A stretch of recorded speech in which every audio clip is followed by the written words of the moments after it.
Good afternoon everyone. Business study में जितने भी चैप्टर कंप्लीट हो चुके हैं उनमें आपको जो भी प्रॉब्लम हो आप मुझसे कॉल करके या व्हाट्सएप पर मैसेज दे करके और अपनी प्रॉब्लम सॉल्व करवा सकते हैं। या दूसरा ऑप्शन है कि आप स्कूल आकर के जो डाउट क्लासेस चल रही है उसमें भी अपने सारे डाउट्स क्लियर कर सकते हैं। यहाँ आप लर्निंग भी कर सकते हैं, अपने जो भी डाउट्स हैं उनको आपस में डिस्कस करके हम सॉर्ट आउट करेंगे। जिस पॉइंट में भी आपको कुछ कंसेप्ट क्लियर नहीं होगा उससे भी हम अपना पूरा ध्यान लगा करके उसे समझाने का पूरा प्रयास करेंगे, जिससे कि आप अपनी स्टडी में काफी अच्छे से जो भी आपको लर्न करना है वो कर पाएंगे।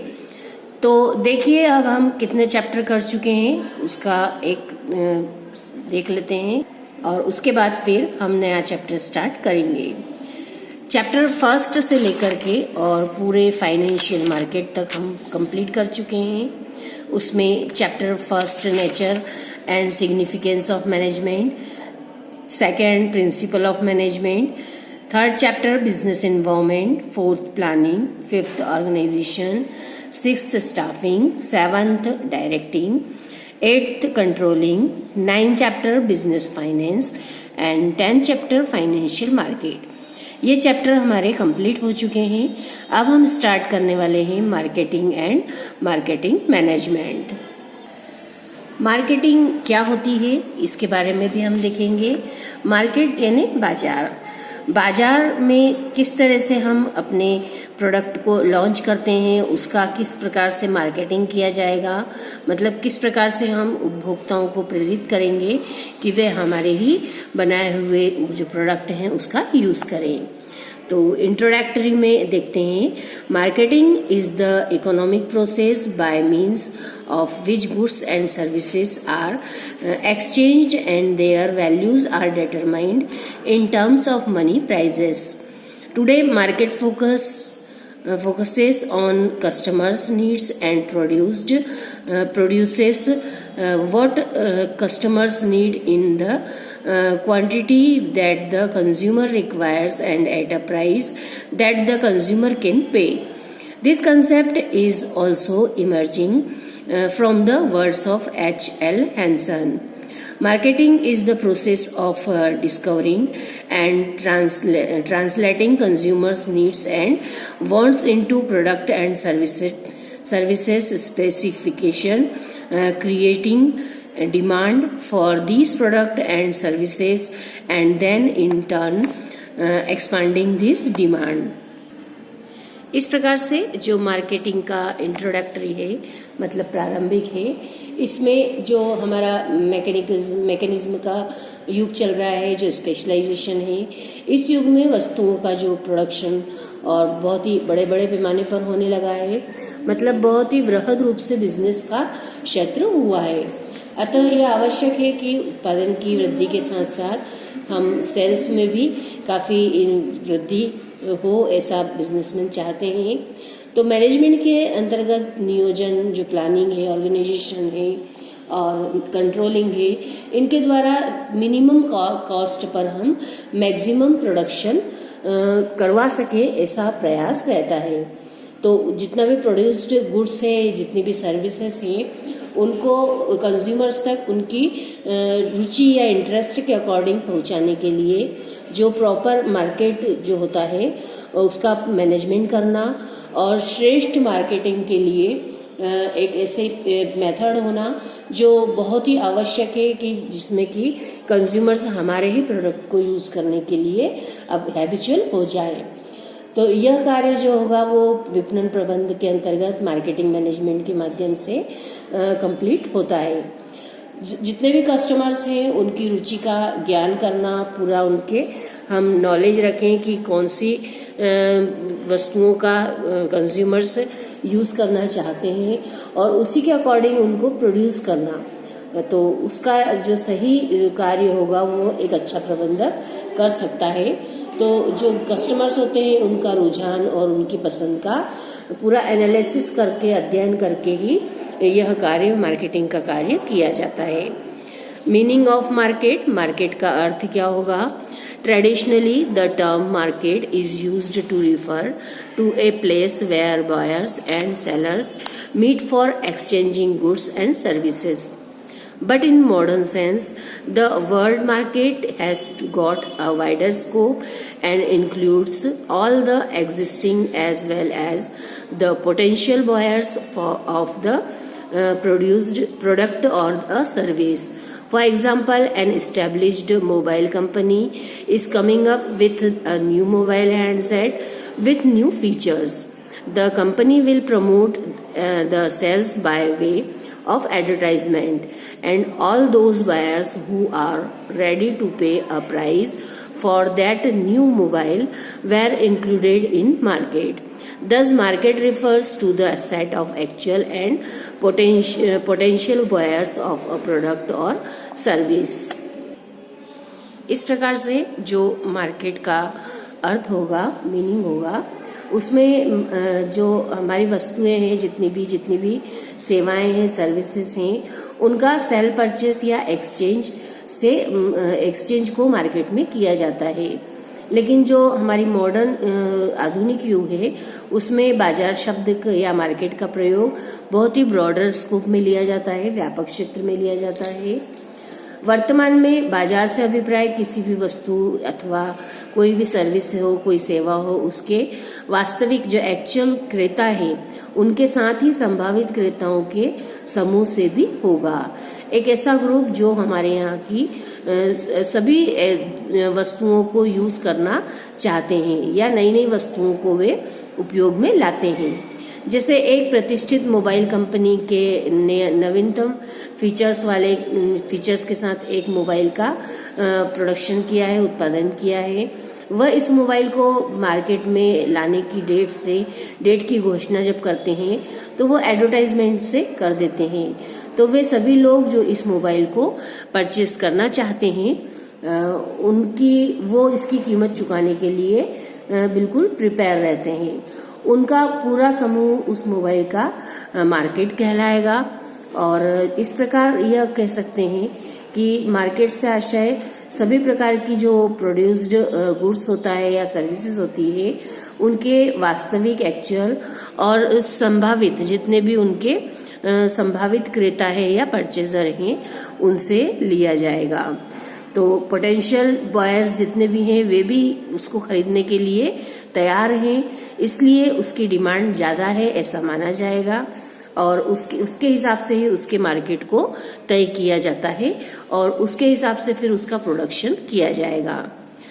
मीनिंग ऑफ मार्केटिंग, मार्केटिंग का अर्थ. In general sense marketing is understood as an act of buying and selling, but marketing is much more than that. Few people take it as goods and their designing. Sometimes it is also understood as fulfilling social responsibility. All this particularly true because marketing has much wider scope and it includes a lot of activities under its gamut. इस प्रकार से यदि हम देखें कि marketing का अर्थ क्या होगा, तो मार्केटिंग का अर्थ वस्तुओं के क्रय विक्रय से लगाया जाता है, सेल परचेस से होगा. लेकिन मार्केटिंग का विशेष यदि शब्दों में हम अर्थ देखें तो वस्तुओं के क्रय विक्रय तक ही सीमित नहीं रहता, बल्कि क्रय विक्रय के पूर्व एवं उसकी बाद की जितनी भी क्रियाएं होती हैं, उनका भी मार्केटिंग में ही इंक्लूड किया जाता है. उनको भी मार्केटिंग में ही हम एलिमेंट के रूप में देखते हैं. किस तरह से मार्केटिंग का क्षेत्र होगा, यह डिपेंड करता है कि वो किस वातावरण में, कैसे एटमॉस्फेयर में रहते हैं.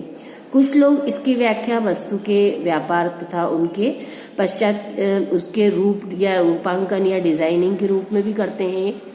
कुछ विद्वानों का यह कहना है कि सेल एंड परचेस के अतिरिक्त जो सोशल हमारी रिस्पॉन्सिबिलिटी है, उसको भी हम पूरी तरह से निभा लें तो भी विपणन का एक प्रमुख कार्य इसे माना जाएगा.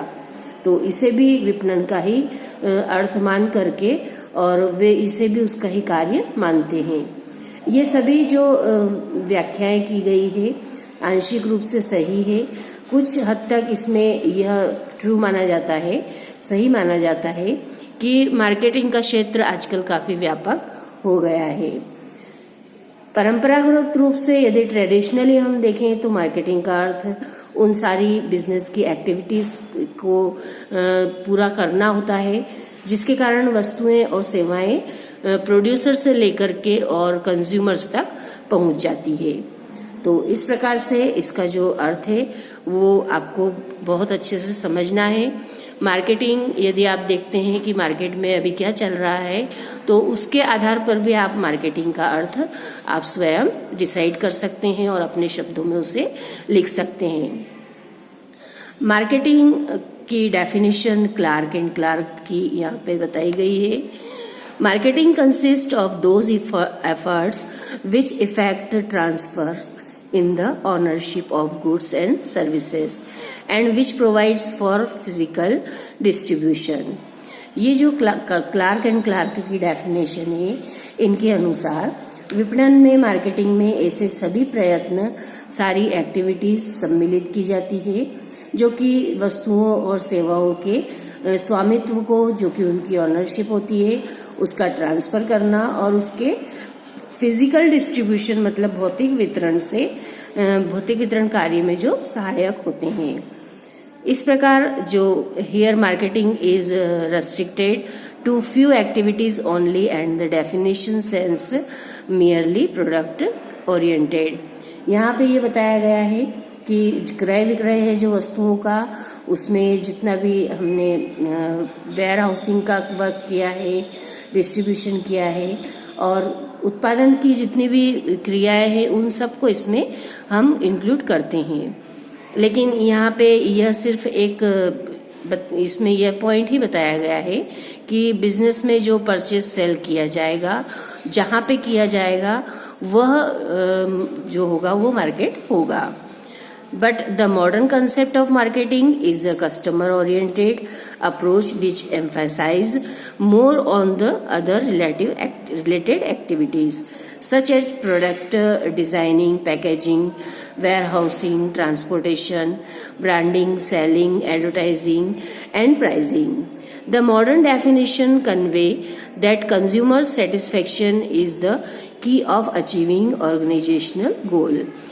तो इस प्रकार मॉडर्न कंसेप्ट के अकॉर्डिंग यदि हम देखें तो जितना भी मार्केटिंग का कार्य होगा उसे हम सोशल एक्टिविटी मानने तो ज़्यादा इसे बेटर तरीके से समझा जा सकता है। इसे एक ऐसी प्रक्रिया मान लें जिसमें लोग मनी और जो अपनी मुद्रा है उसका या अपनी सेवा का लेन देन करते हैं जिससे कि उन्हें कुछ मूल्य या कुछ उसकी वैल्यू प्राप्त हो जाए।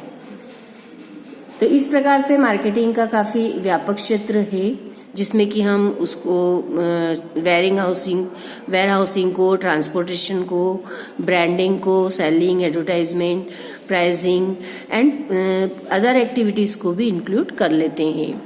तो इस प्रकार से इसके व्यापक क्षेत्र में काफी कुछ सम्मिलित किया जाता है। नेक्स्ट डेफिनेशन दी हुई है मार्केटिंग की फिलिप कोटलर की। इनके according marketing is the social process by which individual and group obtain what they need and want through creating, offering and freely exchanging products and services of value with others. Philip Kotler के according marketing एक ऐसी method है या एक ऐसी प्रक्रिया को माना जाता है जिसके अनुसार लोगों के समूह, जो ग्रुप है, वो उत्पादों का सृजन कर मतलब बनाते हैं और उन वस्तुओं को प्राप्त करते हैं जिसकी उनको आवश्यकता होती है और उन वस्तुओं एवं सेवाओं का स्वतंत्रता से वो एक्सचेंज भी करते हैं। मतलब पूरे इंडिपेंडेंटली वे उस सर्विस या फिर उस वस्तु का एक्सचेंज करते हैं जिसकी कि वो चाहत रखते हैं या जिसे वो चाहते हैं, जिनका कोई मूल्य होता है, जिसकी कोई वैल्यू भी रहती है। This definition emphasized on the social perspective of marketing and outlines these features of marketing. helps individual and group in obtaining what they need and want, focuses on creating market offering. Third, producing goods or services having value. Fourth, involves exchange of product and service for money. इसमें जो marketing की जितने भी व्यक्ति उसमें या फिर जितने भी ग्रुप हैं, उनको जो वस्तु चाहते हैं उसकी पूर्ति में पूरी तरह से मार्केटिंग सहायक होती है। और जो मार्केटिंग के केंद्र होते हैं वे जन आवश्यकता के अनुसार होंगे। पूरा उसको क्रिएट किया जाएगा कि जितने भी हमारे यहाँ की जनता जिसे चाहती है उसी तरह का वे मार्केट प्रिपेयर करते हैं। मार्केटिंग में जितने भी कार्य की जो लक्ष्य होते हैं उसको पहले पहचाना जाता है कि हमारे बिजनेस का भी क्या उद्देश्य है, और उसके अनुसार ही वस्तुओं और सेवाओं की सप्लाई भी की जाती है, यानी पूर्ति की जाती है। मार्केटिंग में जो सेलिंग योग्य होते हैं, जो इस लायक है कि हम इसे बेच सके, वही वस्तु और सेवा का प्रोडक्शन किया जाता है। मार्केटिंग में यह भी ध्यान रखना चाहिए कि हम जितनी भी एक्सचेंजिंग आइटम्स हैं उन सबको सुगमता से या आसानी से हम एक स्थान से दूसरे स्थान तक पहुंचा सके, मतलब सप्लाई कर सकें। तो ये सारी चीज़ें जो काफ़ी सामाजिक दृष्टि से देखें तो महत्व रखती है कि हम मार्केटिंग में किन बातों का विशेष रूप से ध्यान रखें। Next, exchange in the essence of marketing. In the modern world, goods are produced at different places and are demanded at various geographical locations through middlemen. This involves exchange at different levels. Thus, exchange is referred as the essence of marketing. विनिमय जो होता है, जो exchange होता है, वो marketing के एक एसेंस के रूप में कार्य करता है, मतलब एक सार के रूप में कार्य करता है। जैसा कि आप भी जानते हैं कि अलग अलग स्थानों पर जितनी भी प्रोड्यूस्ड आइटम्स होती है उनका फिजिकल डिस्ट्रीब्यूशन बहुत जरूरी होता है। उसमें जितने भी मीडिएटर्स होते हैं उनका सहयोग होता है, तभी यह सप्लाई पॉसिबल हो पाता है। तो जितने भी डिस्ट्रीब्यूशन के लिए हमने अलग अलग स्तरों पर, लेवल्स पर वस्तुओं का एक्सचेंज करने का जितना भी हमने व्यवस्थाएं की, ये सुविधाएं दी हैं, उन सबको जो मार्केटिंग की एक न्यू में एक्सचेंज का फैक्टर ही रखा जाता है। इसलिए हम विनिमय को या एक्सचेंज को मार्केटिंग के एक एसेंस के रूप में देखते हैं। कंडीशंस ऑफ एक्सचेंज, मतलब क्या दशाएं होनी चाहिए विनिमय की या एक्सचेंज की। For any exchange to take place it is important that the following conditions are satisfied. First, involvement of two parties, that is buyer and seller. Second, both parties should have something of value to offer to other party. Third, proper communication with each other. Fourth, both parties should have freedom to accept or reject the offer. Fifth, exchange must be legal. Sixth, exchange must benefit both the parties. इसमें जो शर्तें होती है, जो conditions होती हैं, उनमें exchange के लिए दो पार्टीज का होना बहुत जरूरी है। दोनों ही पार्टीज में जितने भी उनकी बीच में वस्तुओं और सेवाओं का ट्रांसफर है वो आसानी से किया जा सके, आसानी से संभव हो। दोनों ही पक्षों को एक दूसरे की वस्तुओं की नीड भी होनी चाहिए, आवश्यकता भी हो, और दोनों ही पक्षों को मैक्सिमम सेटिस्फेक्शन भी मिलता रहे। जो एक्सचेंज है वो स्वेच्छा से होना चाहिए, और एक्सचेंज के लिए वस्तुओं या सेवाओं का होना बहुत आवश्यक है। एक्सचेंज जो होता है वो विनिमय होना चाहिए, मतलब वैधानिक होना चाहिए। जो एक्सचेंज है विनिमय वैधानिक हो, पूरी तरह से लीगल होना चाहिए। किसी भी ऐसी वस्तुओं का एक्सचेंज न हो जो कानूनी रूप से अवैध है। तो दोनों ही पक्षों को प्रॉफिट भी होते रहना चाहिए, तभी एक्सचेंज के इस फैक्टर्स को हम इसेंस के रूप में, सही रूप में देख पाएंगे।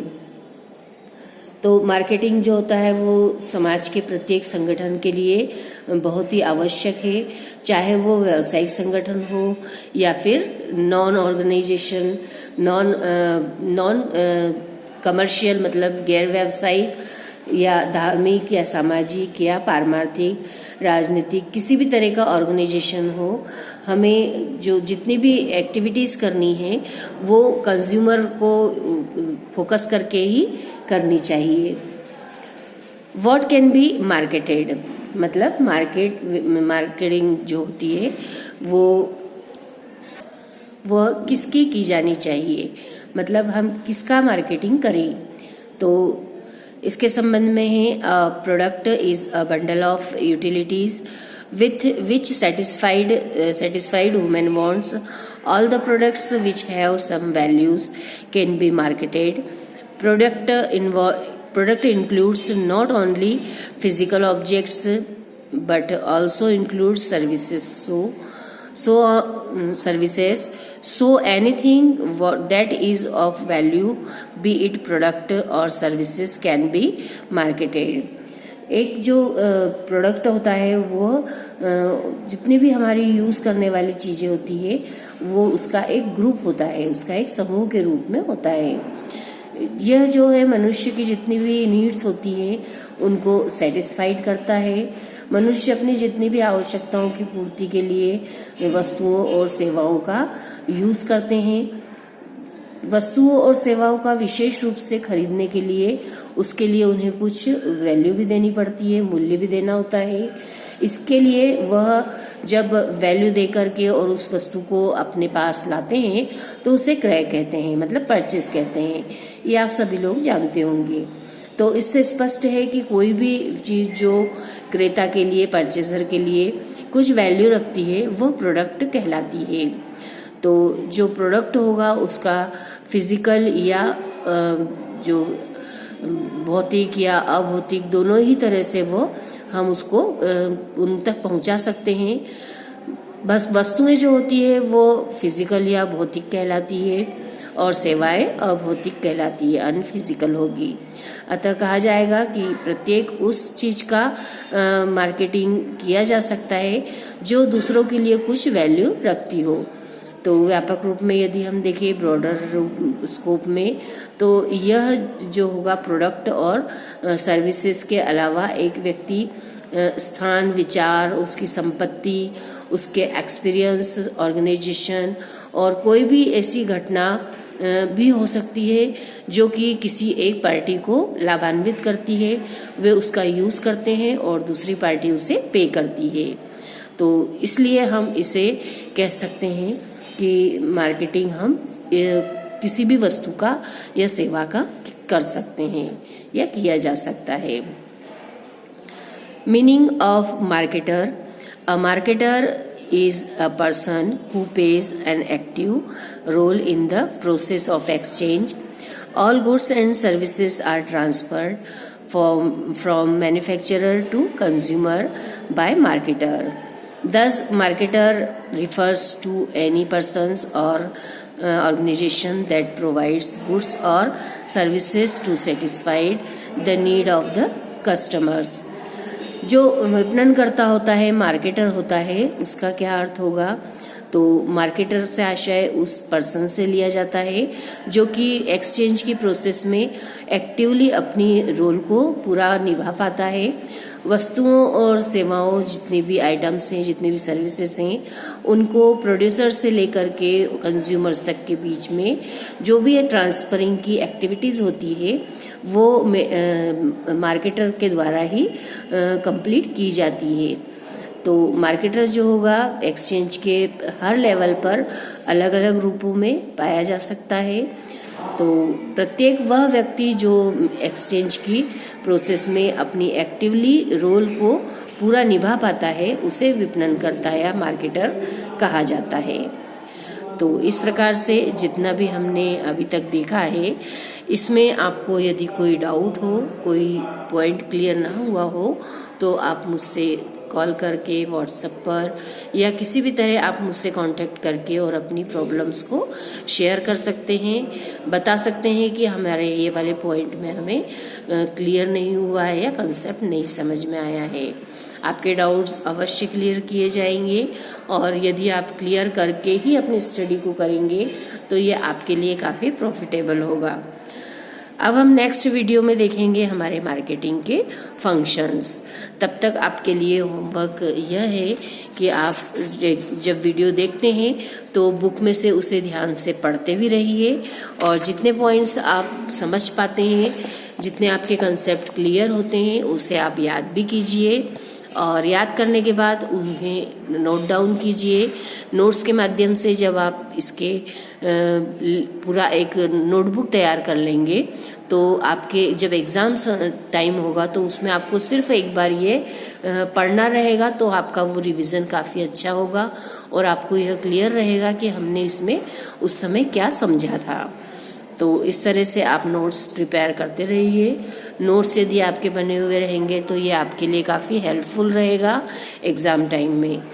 तो अब हम नेक्स्ट वीडियो में मिलेंगे। तब तक यदि आपको कुछ पूछना है तो आप मुझसे कॉल करके पूछ सकते हैं।